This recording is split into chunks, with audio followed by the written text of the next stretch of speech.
Boa noite, senhores avaliadores. Boa noite, caros colegas e familiares que hoje estão prestigiando a minha apresentação.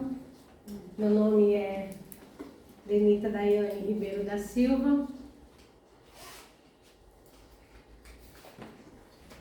Pode desligar. O meu orientador foi o professor Igor Marques e o tema do meu trabalho é o desafio do preparo missionário com enfoque nos povos não alcançados do Brasil. A pesquisa partiu do seguinte problema: quais os desafios enfrentados no preparo missionário para os povos não alcançados do Brasil e quem são as pessoas adequadas para essa missão, assim como quais os requisitos para uma boa execução dessa obra. Deste modo, o objetivo geral foi expor a relevância de selecionar pessoas que se adaptam ao contexto transcultural e a necessidade de prepará-las. Perdão, passou atrasado. Tá. E o nosso, para tanto, né?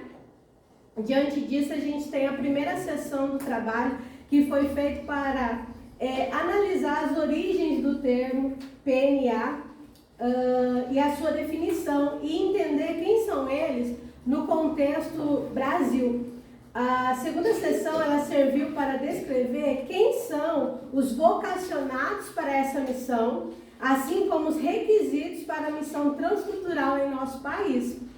A terceira sessão ela serviu para explicar quais são os desafios do preparo missionário para este foco.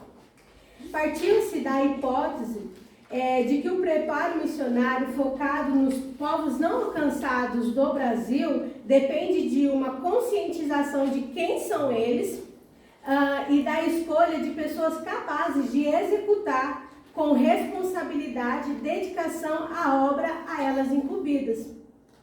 Também superando a falta de preparo, planejamento adequado e entendendo a importância da mentoria desse vocacionado.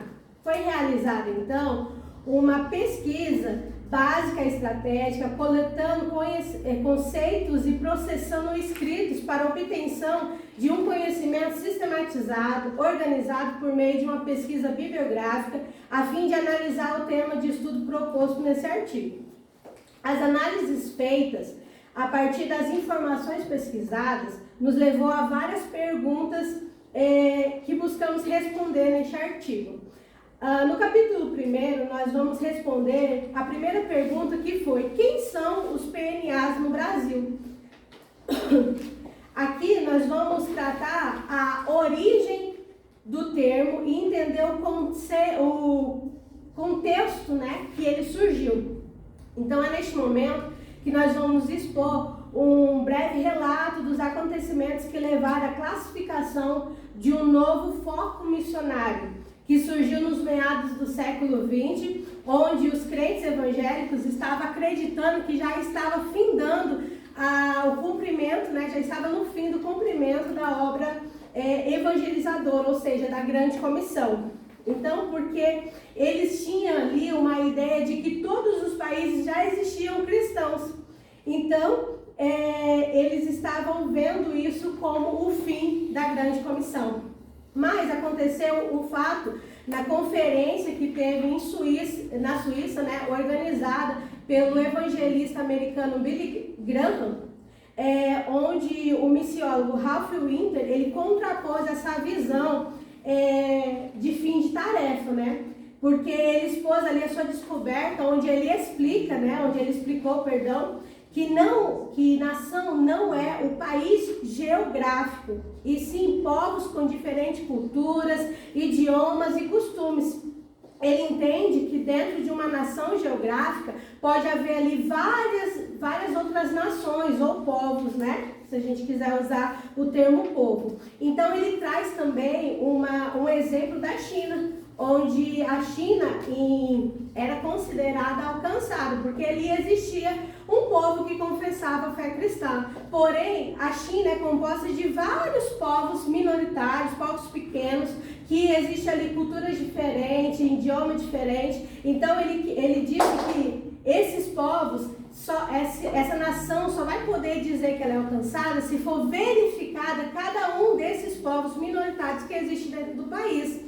E quando não é feita essa verificação, Ralph Winter ele traz a denominação de povos ocultos, justamente porque ele acreditava que eles estavam sendo esquecidos nessa contagem. E aí, posteriormente, esse termo veio a ser povos não alcançados. Então, tudo começa com povos ocultos. Então, é neste capítulo também que nós vamos ver a definição correta e explicada do que é um PNA e como segmentá-los. É nessa parte do artigo que nós vamos entender que povos não alcançados é um grupo de pessoas onde a comunidade nativa de cristão é de um número muito pequeno e insuficiente para evangelizar sem que tenha um apoio externo. Também ali a Associação de Missões Transculturais Brasileiras, ela também enfatiza que um povo não alcançado ele se caracteriza por ter apenas 2% da sua população evangélica. Então, essas são as definições de povo não alcançado. Também expomos o contexto Brasil, que para Lindório, né, PNA no Brasil é chamado de povos minoritários e verifica quem são eles de maneira a classificá-los. Então, é nessa parte que nós classificamos quem são eles. Tanto Lidório como a Associação de Missões Transculturais Brasileira, ela entende que no Brasil tem 8 grupos de povos nesse segmento de menos evangelizados, onde nós vamos entender que existe os ribeirinhos, os indígenas, os ciganos, os sertanejos, os quilombolas, os imigrantes, né, com a sua diáspora, também integrado nesse grupo os surdos e os mais ricos dos ricos e os mais pobres dos pobres, segundo a Ultimato, né, que citamos também em Lidório e a Associação de Missões Transcultural do Brasil. Então, diante dessa visão de quem é o povo não alcançado, né, entendendo isso, surge a segunda pergunta, né? A segunda pergunta é referente a quem são as pessoas que vão ser enviadas para estes locais, ou seja, onde estão os vocacionados. Então, no capítulo 2, nós vamos entender quem são as pessoas adequadas para a missão transcultural e a definição do que é, de fato, um vocacionado. Então, nós temos a Ana Alzira Nascimento, ela fala que sem missão é impossível falar de vocação. Então, antes de nós entendermos o que é vocação, é preciso entender de fato o que é a missão. E o White, ele explica que missão é um propósito ou alvo de longo prazo que deve ser alcançado por meio de objetivos próximos e ações planejadas. Então, é explicado o que é missão, e ali ele traz também a definição de que é missio Dei. Então, ele traz a visão de um Deus missionário. Então, quando nós entendemos o que é a missão, nós vamos conseguir entender o que é vocação. Se Deus é um Deus missionário, Ele é um Deus que comissiona pessoas a essa missão. E aí nós viemos através de Lidório a explicação de que vocação vem do termo Kalel, que o nosso amigo Alisson, inclusive, já falou hoje, que tem o significado de chamar ou de convocar. Então, é aí que o artigo vai expor o que é vocação, que vocação, né, é o chamado de Deus a uma determinada pessoa. Neste capítulo, nós também podemos compreender que o vocacionado precisa estar envolvido com a missão na igreja local. No livro Vocacionados, de Lidório, nós conseguimos extrair que é preciso ser bênção perto para então ser bênção longe. Ele explica que não tem como ser verdadeiros ministros se primeiramente nós não sermos servos. Então, só vou conseguir ser bênção lá no campo se eu já sou bênção na igreja onde eu cultuo, onde eu trabalho. Um exemplo que Pino traz é que Paulo, quando ele chega em Jerusalém, trazendo ali um relatório a respeito do seu trabalho missionário, ele também recebe um relatório das pessoas que estão ali trabalhando com judeus. E aí nós podemos ver que tantas pessoas que foram como as que ficaram estão engajadas na missão e entende que um não é superior com o outro, mas sim equiparados. Então a gente consegue entender que para ir para fora precisamos fazer também aqui. E é nesse capítulo também que são elencados quais são os requisitos para a missão com os povos não alcançados. Bianchi, ele explica que tanto uma missão local ou transcultural, os missionários têm a responsabilidade de falar sobre Jesus e de fazer novos discípulos, pois a sua missão é viver o evangelho e praticar o amor.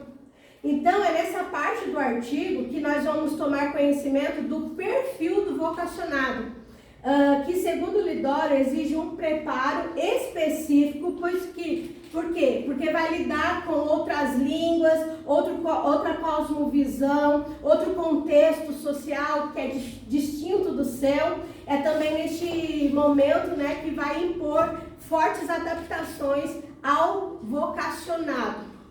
Então, compreendendo quem são as pessoas para essa obra, nós passamos, né, ao capítulo 3 do artigo,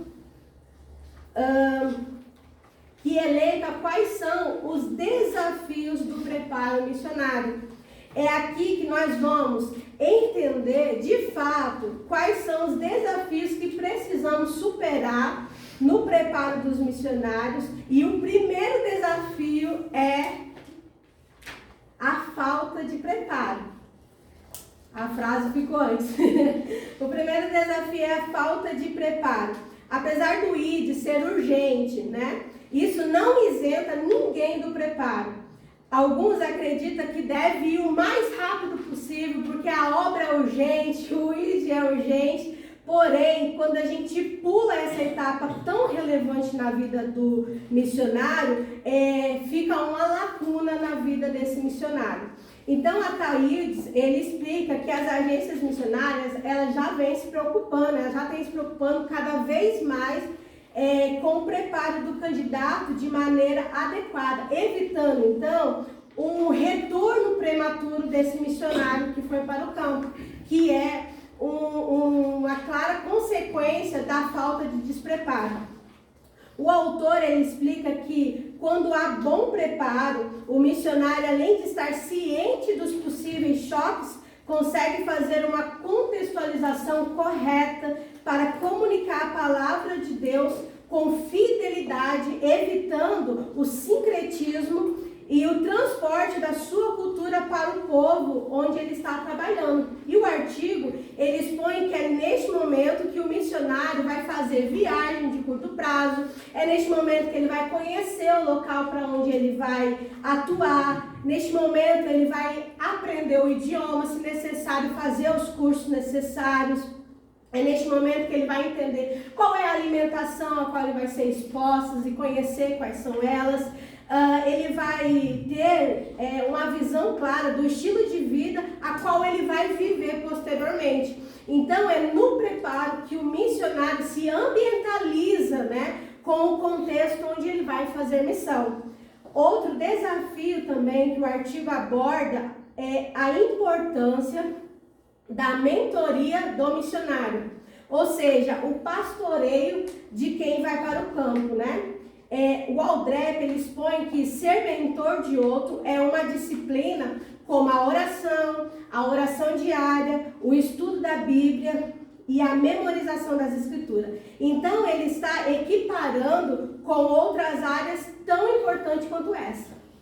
Giron, ele explica que há muitas preocupações que os missionários podem ter em relação ao trabalho, aos seus filhos, aos seus pais, ao país onde ele deixou, a sua saúde. E todas essas questões são necessidades pastorais, que abrangem um cuidado e supervisão, ou seja, um pastoreio que aqui nós estamos chamando de mentoria. Então, é neste momento do artigo que vamos entender a importância da mentoria antes do envio, durante o preparo e depois de ser enviado. O artigo ele expõe a importância de ser assistido por um mentor que esteja trilhando esse caminho com ele, dando suporte e conselho se necessário. Nós vamos entender também neste capítulo que além do preparo e pastoreio, existe outro desafio que é tão grande quanto que já aqui foi citado, que é o planejamento bem elaborado. Essa parte do artigo, ela trata do processo de estabelecer foco, estratégia e objetivos a serem alcançados lá no campo onde vai ser atuado. Bradford ele expõe que a falta de planejamento e também acompanhamento pode resultar em um testemunho fraco. Então, se o vocacionado não se prepara no momento adequado para isso, ele chega lá no campo e não consegue dar andamento em nada, porque ele não desenvolveu projetos e não sabe quais são as diretrizes do que fazer no campo. Com isso, seu trabalho se torna ineficiente e ainda, segundo o autor, o ponto principal a ser alcançado por um projeto no campo é estar sob a orientação do Espírito Santo, que começa no preparo. Então, ao final, conclui-se que o objetivo do artigo foram atendidos, tendo em vista que conseguimos entender quem são os PNA, ou seja, os povos não alcançados do Brasil, e qual a relevância de selecionar pessoas adequadas, compreendendo também a necessidade do preparo e quais os desafios a serem superados no preparo missionário. Além disso, a hipótese também foi confirmada pelo fato de que o artigo nós podemos gerar conscientização com ele de que existe povos não alcançados no Brasil e de que precisa de pessoas direcionadas e adequadas para essa missão. Nesse artigo foi possível entender como é eficaz a mentoria e um bom planejamento para a execução eficiente da missão. Deste modo, pode-se afirmar que, nos termos do que a pesquisa apontou como resposta, ainda existem muitos desafios a serem superados, mas que a conscientização, ela gera, que a compreensão gera conscientização e, consequentemente, melhorias para a missão do reino.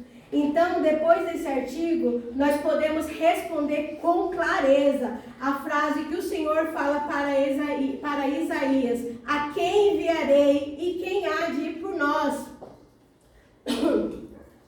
Conscientes de que o que está à nossa frente, podemos falar ao Senhor: eis-me aqui, envia-me. E essas aqui são as referências utilizadas. Também no artigo tem um anexo com as indicações de algumas associações que preparam para a missão. Eu também gostaria de agradecer a todos vocês que estão aqui hoje e quero deixar para vocês um versículo que está em 2 Timóteo, capítulo 2, versículo 15, que diz assim: procure apresentar-se a Deus aprovado, como obreiro que não tem do que se envergonhar, que maneja corretamente a palavra da verdade. Muito obrigada a todos vocês.